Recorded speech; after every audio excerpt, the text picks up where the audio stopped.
All right, get this. We're going deep on the future of software. And who better to guide us than the CEO of Microsoft himself, Satya Nadella? Yeah. You've probably seen the headlines about his "sauce is dead" comment. Right. Well, we're going to unpack that and so much more. Basically, we took hours of Nadella's insights, boiled them down to the good stuff just for you. It's fascinating, because Nadella isn't actually saying sauce is going away completely. Oh. It's more like, remember those big shifts in how we used to use databases? Yeah. First, there were those old ISAM databases, Right. then came the relational ones, and then bam, the web changed everything. Totally. He's saying we're at another turning point like that. Okay, so what's this new game changer? I keep hearing about agents. Yeah. What are those exactly? Think of them as like your superpowered digital assistants. Okay. And here's the kicker. They don't just work within a single app like your CRM or email. Oh, interesting. These agents can zip across multiple applications, automating whole workflows that used to take you forever. Wow. Nadella gave this cool example of how he uses Copilot to pull info from his CRM database without even logging in. So it's like having a personal data detective. I mean, that alone could save so much time. I can already see how this would be huge. And that's just scratching the surface. Really? Imagine an agent that gathers data from your CRM, calendar, and emails, Oh, wow. then whips up a report for your team meeting all before you've even finished your coffee. I'm kidding. No more app hopping, Right. just pure efficiency. That's a serious game changer. But hold on, how do these agents actually work? Are they like little coding wizards or what? You can think of it that way. They basically orchestrate what we call business logic outside of individual apps. Okay. Let me give you an example. Yeah. Maybe you're planning a trip. Okay. Your agent could check your calendar, scan flight and hotel options based on your preferences, even suggest cool activities based on your interests, all without you lifting a finger. Okay, now I'm getting the picture. So these agents are like the ultimate travel agents, but for everything in our work lives. Exactly. That's amazing. And Nadella predicts that in the future, people will be hired along with their workflows and agents. Oh, wow. It's almost like you'll bring your own custom basket of agents to a new job. Basket of agents, I love that. It's like everyone will have their own little AI team. Exactly. This is really making me rethink the future of work. Yeah. But here's a question. How can countries like India, with their booming tech scenes, stay ahead in this agent-driven world? I mean, it's not like everyone can just invent the next Microsoft, right? That's where it gets strategic. Okay. Nadella points out that staying competitive in tech means constantly moving up the value chain. Mm-hmm. As soon as something becomes common, you need to be ready to level up. I'm following you. Yeah. So it's not just about building the basic tech. It's about finding unique ways to apply it, right? Nadella specifically mentioned India's quick commerce sector. Okay. Imagine Indian companies building specialized AI agents that optimize delivery routes or create hyper-personalized customer experiences for these quick commerce businesses. That's where the real advantage lies. I see where you're going with this. It's like finding your niche and then becoming the AI master of that domain. Exactly. But what about all those young engineers in India who are just starting their careers? What should they be focusing on in this rapidly changing landscape? Nadella has this awesome piece of advice. Okay. Sampling with agility. Sampling with agility. Yeah, basically he's saying don't be afraid to experiment with the latest and greatest tech while also constantly improving the systems you've already built. Sampling with agility. I like that. It sounds like a dance move, but for software development. He actually compares it to driving a car. Okay. You need to be able to shift gears smoothly depending on the road conditions. Yeah. Sometimes you need that burst of speed.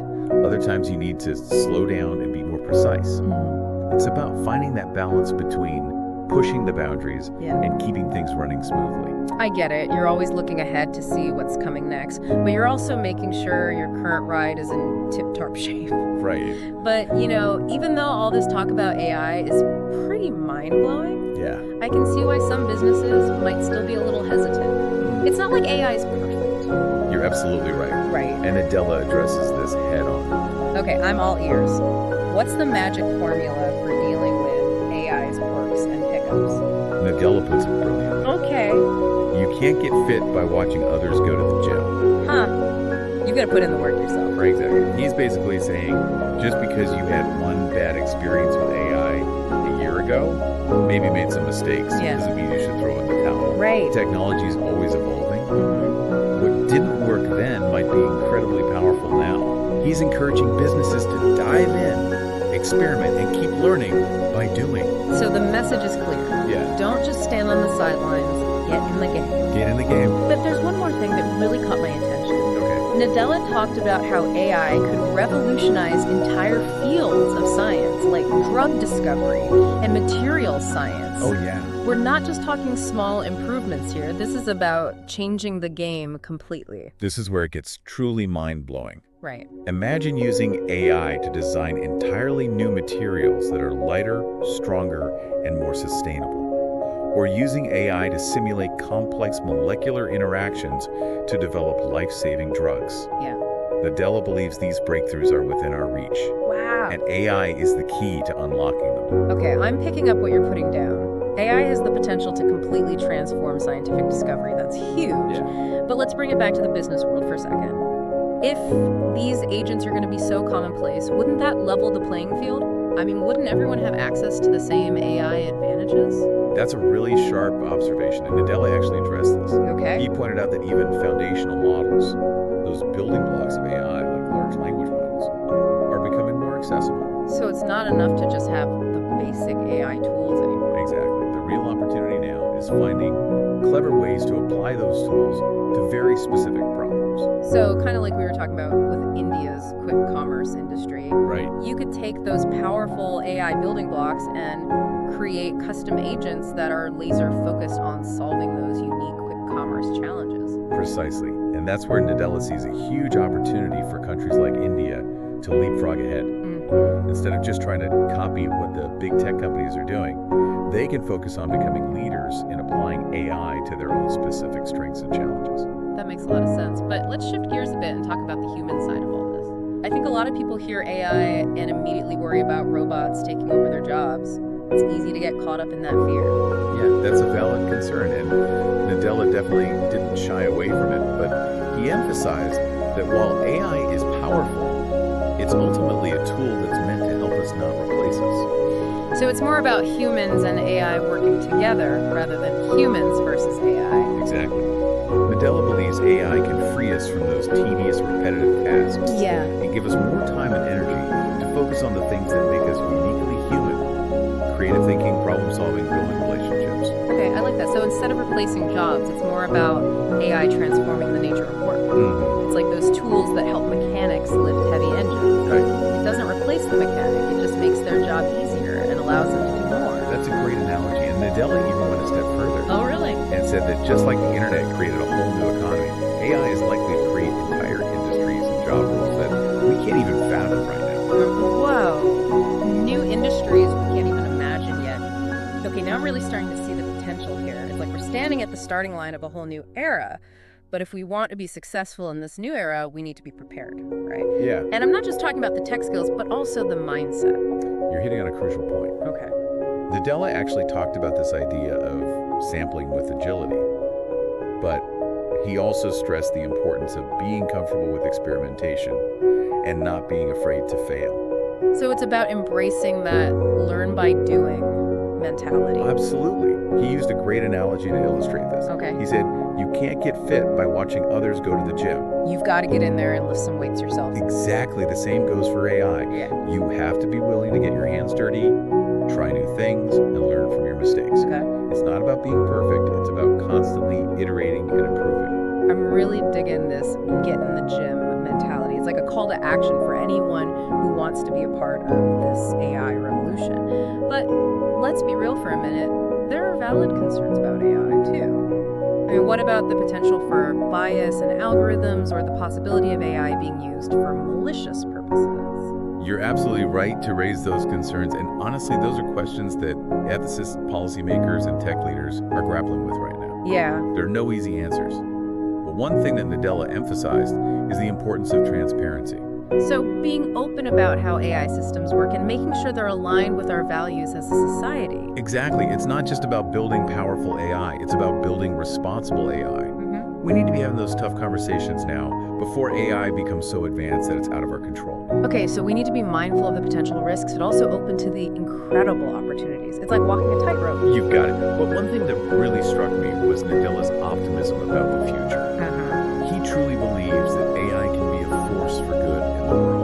that's reassuring to hear, but how do we ensure that AI benefits everyone, not just a select few? I mean, access to technology and education isn't equal everywhere.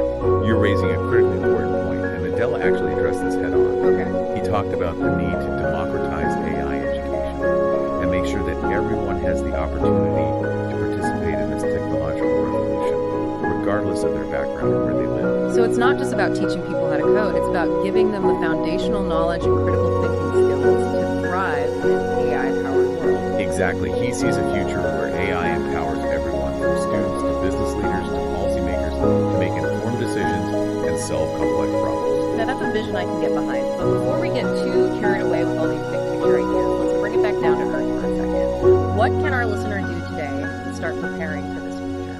That's a great question. I think the first step is to simply start exploring. There are so many incredible resources available online, from free courses to interactive tutorials. Just start playing around and see what sparks your curiosity. I love that embrace your inner explorer. But what about those who are maybe a little intimidated by the technical side of AI? It can seem overwhelming, right? Absolutely. But remember, you don't have to be a data scientist to understand the basics of AI. And even if you're not interested in the technical details, you can still start thinking about how AI might impact your work, your industry, or even your personal life. So start asking questions, be curious, and don't be afraid to experiment. It's like Nadella said, you can't get fit by watching others go to the gym. Exactly. You have to get in there and start lifting those AI weights. I love that analogy, lifting those AI weights. It's a great way to think about it. It's not about becoming an AI expert overnight. It's about building those AI muscles over time. And just like any workout routine, you want to find something that works for you. Maybe you start with some light cardio, exploring some beginner-friendly AI articles or videos. And you can gradually increase the intensity. Maybe try building a simple AI model or taking a more in-depth online course. Okay, that makes sense. Start slow and build up those AI muscles gradually. But, even though we've been talking about AI in the context of work and technology, it's clear that AI's impact is going to be felt far beyond those realms. I mean, we're already seeing AI being used in healthcare education, even art and music. You're absolutely right. AI is becoming increasingly integrated into every aspect of our lives, and that's only going to accelerate in the coming years. But here's the thing, AI is just a tool. It's a powerful tool, no doubt, but ultimately it's up to us how we use it. So it's not about AI shaping our future, it's about us shaping AI's future. Exactly. We have the power to decide what kind of future we want to create with AI. Do we want a future where AI exacerbates existing inequalities, or do we want a future where AI empowers everyone and creates a more just and equitable world? Those are big questions, and honestly, I don't think there are any easy answers. But one thing is clear, we need to be having these conversations now before AI becomes so deeply embedded in our lives that it's too late to course correct. I completely agree. We need to be thinking critically about the ethical implications of AI, the potential biases that can creep into algorithms, and the ways in which AI can be used for both good and bad. It's a lot to wrap our heads around, but that's why I think it's so important to have these kinds of discussions to demystify AI and empower people to be active participants in shaping its future. And remember, you don't have to be a tech expert to contribute to this conversation. Everyone has a unique perspective and valuable insights to offer. So let's bring it back to our listener for a moment. We've thrown a lot of information your way, but what we really want to know is, what are you taking away from this deep dive? What are your hopes and fears about AI? What role do you want to play in shaping its future? Take some time to reflect on these questions. What excites you about AI?